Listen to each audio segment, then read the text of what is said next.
In May 1877, Vincent van Gogh wrote a letter to his brother Theo. This is what he said. And the memories of all we have loved stay and come back to us in the evening of our life. They are not dead, but sleep, and it is well to gather a treasure of them. A person who meant a lot to me and whose memory comes back to me often is my maternal grandmother. I was very close to her, and I wrote a piece about her. It's called My Grandmother's Secrets, and it was published by Kitab International. This is my story about my grandmother. April 1949, Calcutta. I was 5 years old when for the first time I met my grandmother in the city where my mother had been born and where she grew up. We lived then in Dhaka, now spelt Dhaka, while Calcutta, of course, is now called Kolkata. Both changed spellings, a better reflection of the actual pronunciation of the names in Bengali. The capital of what was then East Pakistan was not the teeming international city it has become. Calcutta, on the other hand, was a place of glamour and sophistication in our minds, with streets and places whose very names evoked the glory days of empire.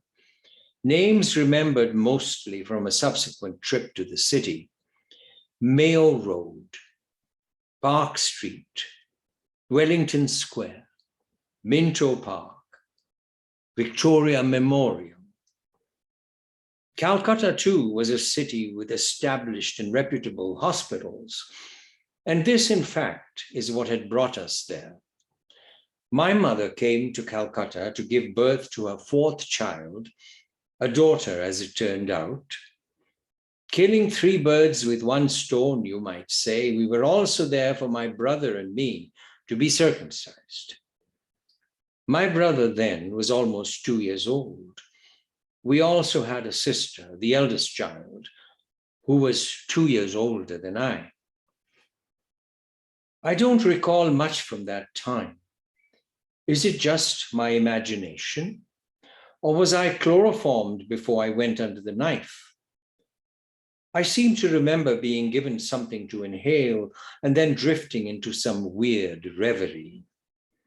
I also remember getting some presents, though I can't remember what they were. A coloring book comes to mind.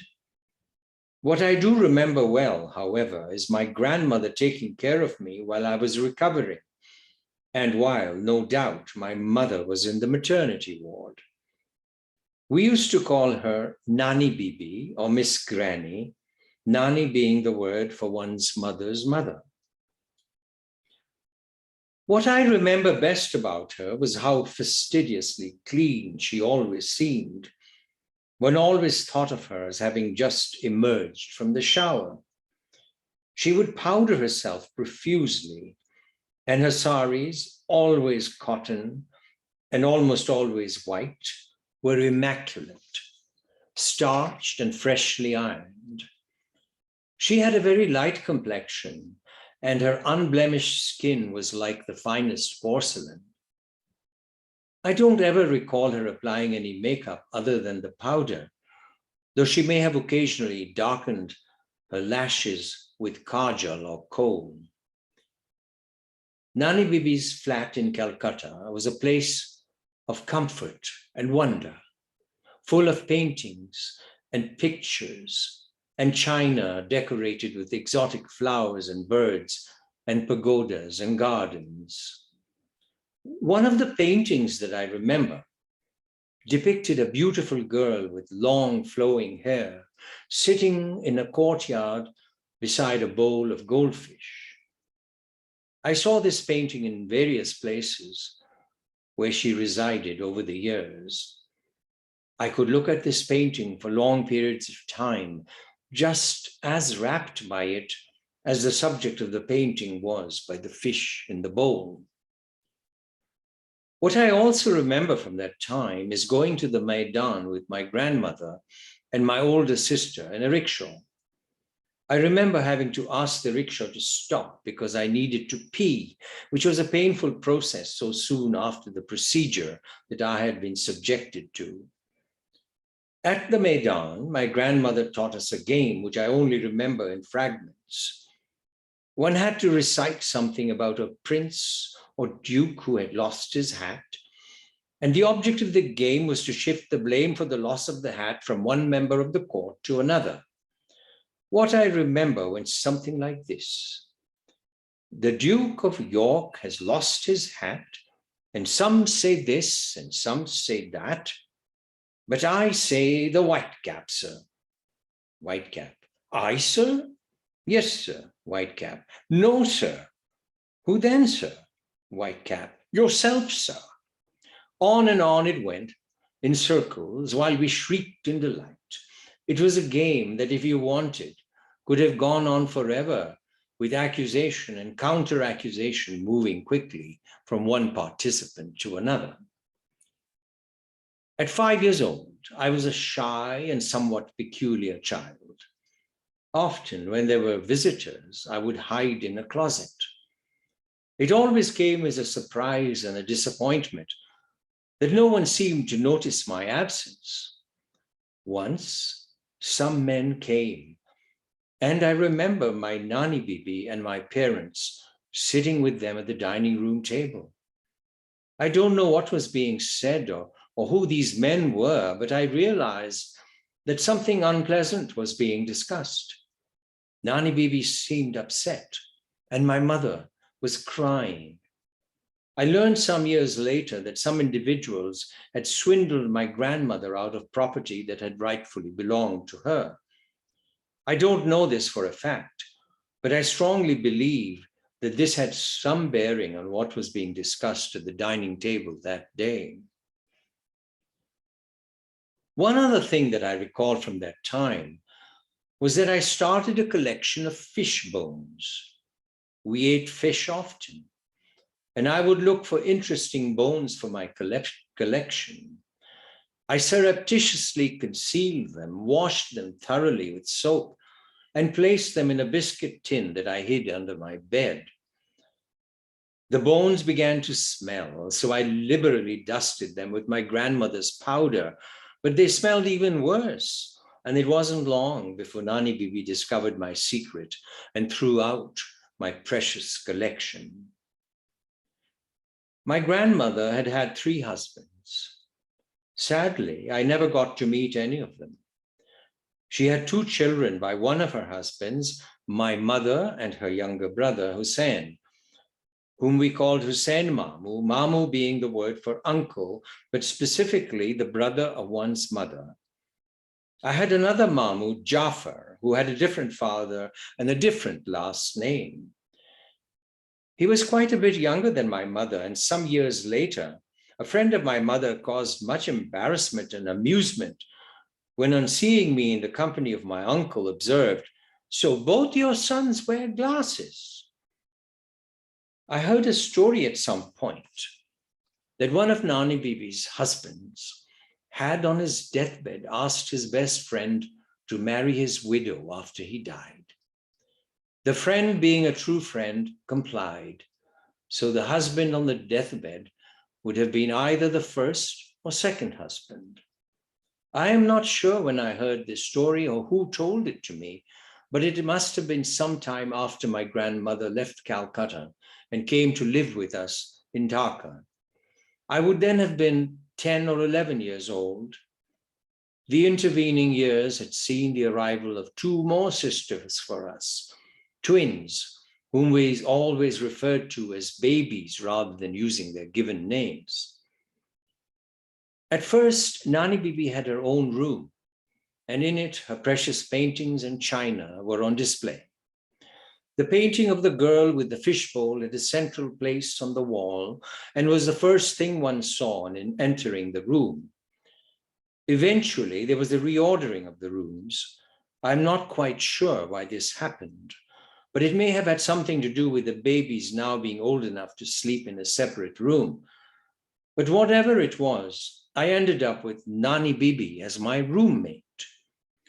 I remember her being a sound sleeper and also being the loudest snorer I have ever encountered.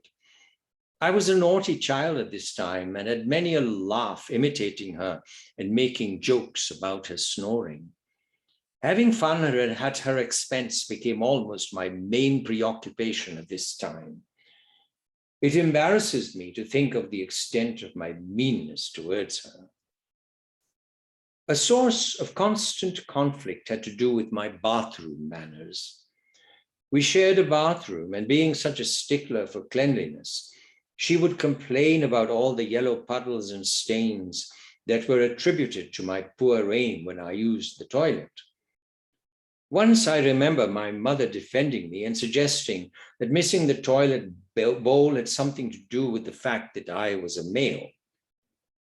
More often than not, however, it was Nani Bibi who had come to my defense. My mother was essentially a loving and gentle person in the eyes of many who knew her.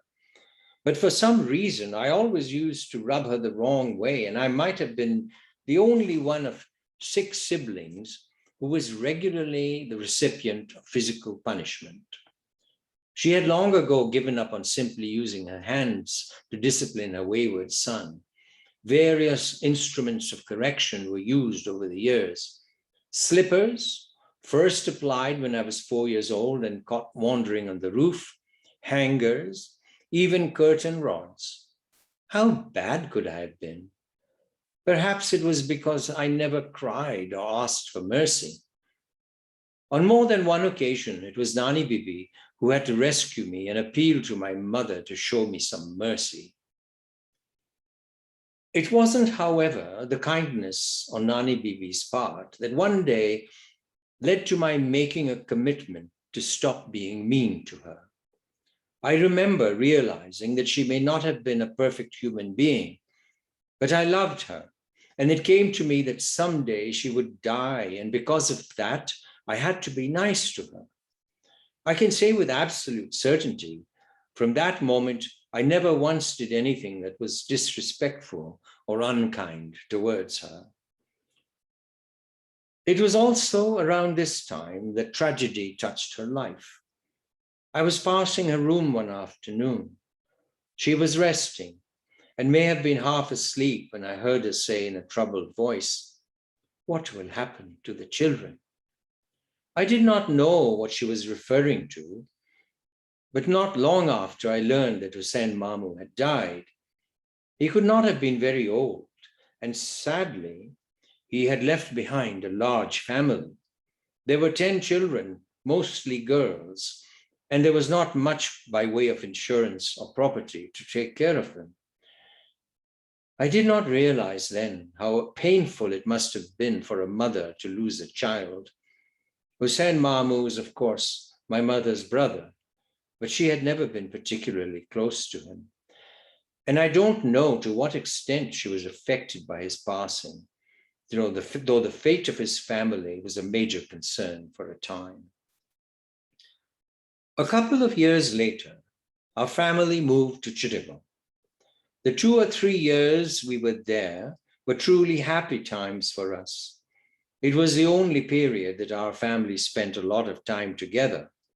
This included our father, who was usually too involved in his work and aloof and somewhat antisocial by nature. We started a series of ongoing family competitions in a variety of sports and activities: card games, checkers, carom, a game that was then and still is popular in the subcontinent, and even table tennis. At that time, I started bringing out a weekly family newsletter with cartoons, accounts of family outings, and the results of our various competitions. Nani Bibi was a keen participant in some of the activities and amazed us all with her prowess in carom and checkers. She would shoot the piece called the striker in carom with astonishing ferocity, and in checkers took great delight in capturing multiple pieces. Nani Bibi over the years displayed a variety of other skills and talents. I found out later that she gave the most divine head massages. But in those days, what impressed us most were her culinary skills. It is her cooking that I remember rather than my mother's. No meal from my childhood could surpass her dil palau with meatballs, which was always served with a raita made with beets in yogurt. The aroma, the colors, the green rice, and the vivid pink of the raita remain in my memory indeed. I have tried over the years to replicate this combination with mediocre results. There were other signature dishes. Bagan dolma, a sweet and sour eggplant dish, aloo dum, a dish of sweet and spicy curried potatoes. In addition, she concocted various other delicacies, lemon pickles, and an Iranian drink called sikanja bean that was made with vinegar, syrup, and mint. It was a surprisingly refreshing and delicious cold drink, especially in the heat of summer. During the month of Ramadan, which always seemed to happen in the summer months, I remember Nani Bibi spending countless hours in a hot kitchen. There was, of course, no air conditioning as she prepared various mainly savory treats, pakoras, samosas, chaat that would be served when it was time for people to break their fasts. Of course, the children didn't usually fast, or if they did, it was for part of the day only. However, we all looked forward to the month of Ramadan because of all the special treats that were traditionally served during this month. Nani Bibi was one of the few people in the family who diligently kept all her fasts. She also faithfully said her prayers 5 times a day. After our interlude in Chittagong, we moved back to Dhaka. My other Mamu Jafar, who lived in Chittagong, had in the meantime lost his wife to cancer and remarried a woman quite a few years younger than he. Nani Bibi now moved in with him instead of coming to live with us in Dhaka. A few years passed. I had graduated from Dhaka University and started working. As part of my job, I was sent to Chittagong for a few months training to learn about the intricacies of calculating the price of various jute products like Hessian cloth, gunny bags, and carpet backing.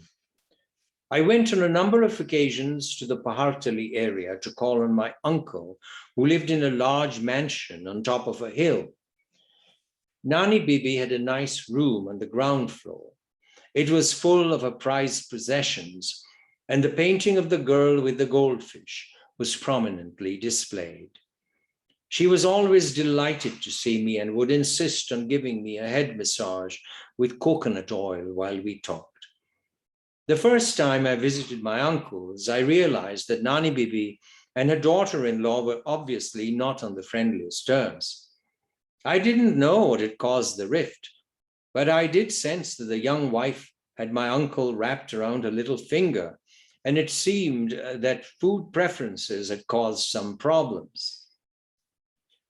Nani Bibi had always loved spicy food, the hotter the better, but hot food did not appeal to the daughter-in-law. Of course, it may have been because my uncle had a sensitive stomach. But whatever it may have been, it led to some awkwardness for me. I can't quite believe it now, but when I visited them, I would first eat in Nani Bibi's room, a meal cooked by her. And then, with no mention made of my already having eaten, I would sit down with my uncle and his wife to eat another quite different meal. In retrospect, living in these circumstances could not have been very pleasant for Nani Bibi. In the last years of her life, she was once again living with my parents. In the late 60s, civil war was brewing in what used to be East Pakistan. A consequence of this was that many people were leaving the country, either moving to what was West Pakistan or going overseas. My parents moved to Lahore with my younger siblings, and Nani Bibi joined them. I am sure her last few years in Lahore were happy, but I never saw her after I left Dhaka in 1969. I was in Syracuse, in upstate New York, when I heard that she had passed away. The circumstances of her death were very sad. Always active and independent to the end, she had just washed a load of laundry and taken it out to hang on the clothesline. It was summertime, and Lahore can be brutally hot. She either fell or fainted, and sadly lay in the burning sun for several hours. By the time her absence was noted, it was too late. One evening, this was while she was still alive and we were still in Dhaka, some of my siblings and I were sitting with my mother. I am not sure what led to my mother mentioning that Nani Bibi was Chinese. This came as an utter surprise to all of us. We had only seen her as our Nani Bibi and never noticed her Chinese features, which when I look at a photograph of her now seem to be quite obvious. There were, however, not many hints regarding her background. She always wore saris and was a devout practicing Muslim. With all the cooking that she did, she never, to the best of my recollection, prepared a Chinese dish. The closest she may have come to this was when she occasionally cooked prawns with bamboo shoots. Perhaps the only hint of any significance might have been her collection of china with its pagodas and gardens.